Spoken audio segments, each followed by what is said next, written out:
Hey everybody, it's just another quickie of my Striped Raphael.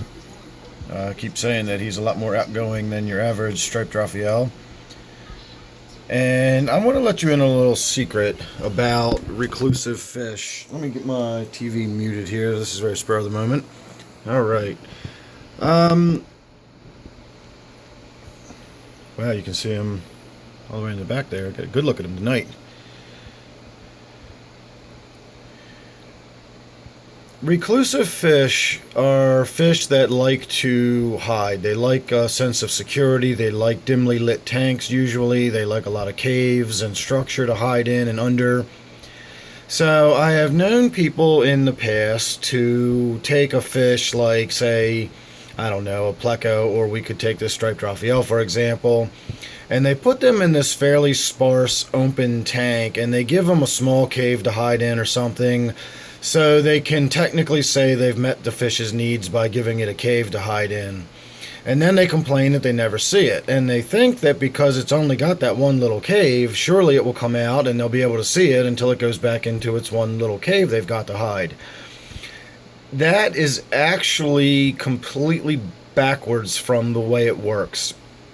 If you have a fish that is reclusive and likes to hide and likes caves, technically these skunk loaches are supposed to be like that. If you don't have plenty of places for them to hide, they will be much more reclusive and nocturnal. And that's just the thing. If you've got I know this might sound counterintuitive, but if you give these reclusive fish tons of places to hide, it gives them a much greater sense of security.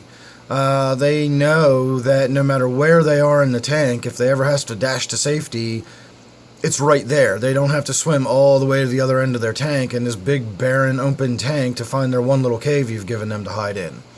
So by putting plenty of places for these fish to hide, you actually encourage them to come out more. I know that sounds backwards, but that really is the way it works. So if you've got a reclusive fish and you want to see more of it, believe it or not, give it more places to hide. Really fill your tank up with cave structures and plants and rocks and put some driftwood in there.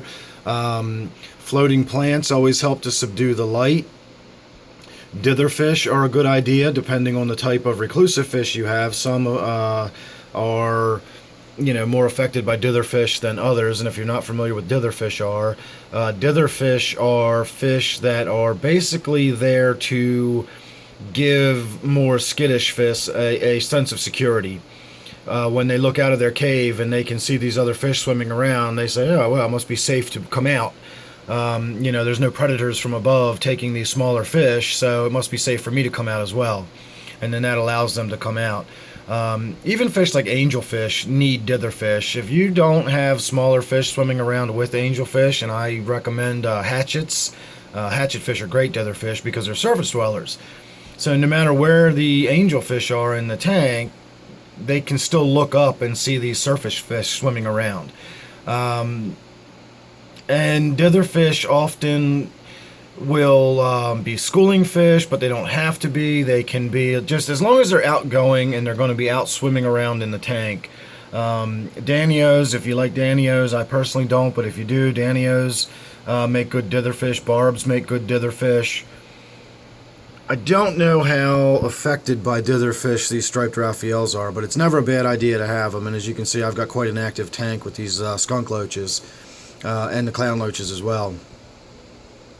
So that was his little cruise around the tank. That's kind of his routine. He comes out for dinner, he swims around, does his thing, finds what he's going to find, and then he goes back and he parks in his little cave there. It looks like we might get one more little go around, possibly not. So we're going to call this a video. Thanks for watching, everybody. Hope you enjoyed. If you're not already subscribed to my channel, please do, because I always do these sort of quick videos. When something interesting's happened, I grab my camera and I go ahead and I try to get it on video for you. And it looks like we are going to get another little go around in the tank here, so I'll get that on video for you too. Really cool fish. Really enjoy these guys. I've mentioned before, they are venomous. They do have spines and spikes all over them. Their dorsal and pectoral fins have very sharp spikes that actually are venomous, and I can talk more about that in another video if you're interested in that. So go ahead and leave comments in the comment section for me. Please like this video. Please share this with your friends. If you have not subscribed already, please do so. And I thank you for watching. I'll see you real soon. Thanks again.